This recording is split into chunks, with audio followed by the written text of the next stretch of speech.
तो वृंदावन में भी कुछ मल्ला, देखो पर मल्ला क्या चाहिए जन्मदिन पे। हाँ, जन्मदिन पे वो केक आएगा और केक को भी सजा करके रखा जाए, और केक कैसे बनता है ये सब जानते हैं, है ना।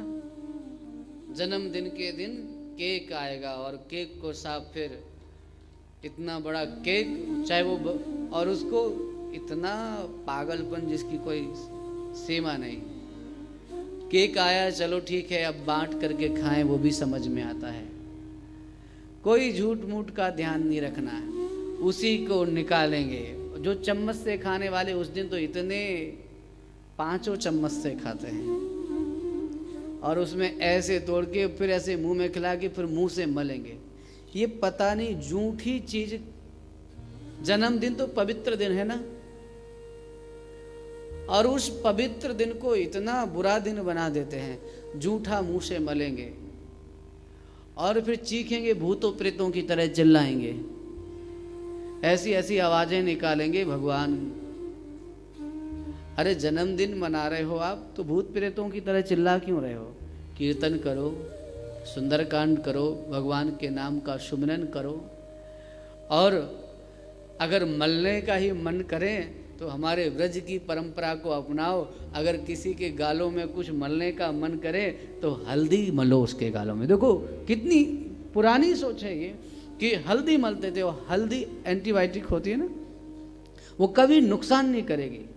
हल्दी मलिए, माखन मलिए, कुमकुम मलिए, ये मलने की चीज है।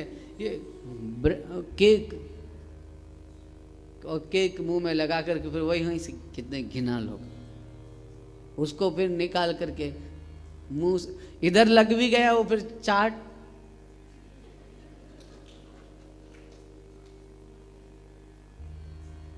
मतलब उसको कैसे कैसे आप मतलब दुरुपयोग करके। अगर मलने का मन करे तो हल्दी कुमकुम इससे मनाइए।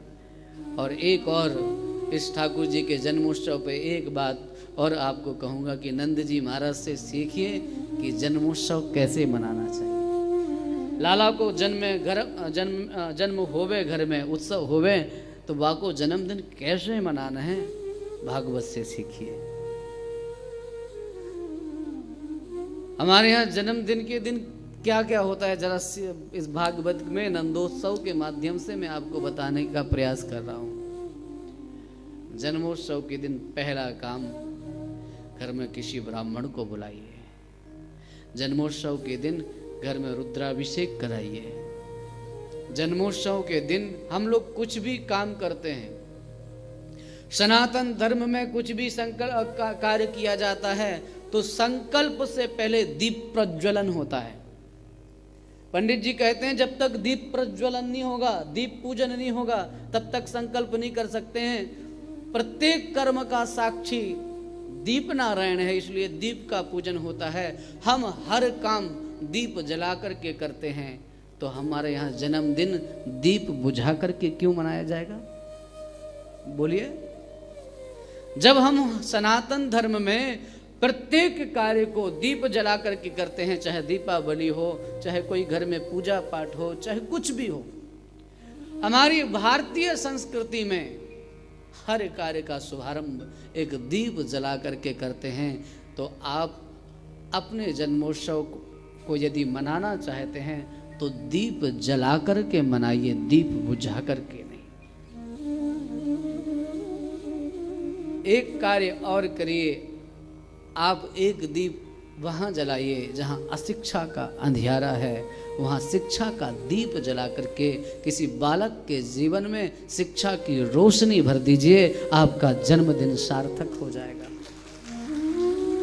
आपका जन्मदिन सफल हो जाएगा। मनाना है तो ऐसे मनाइए।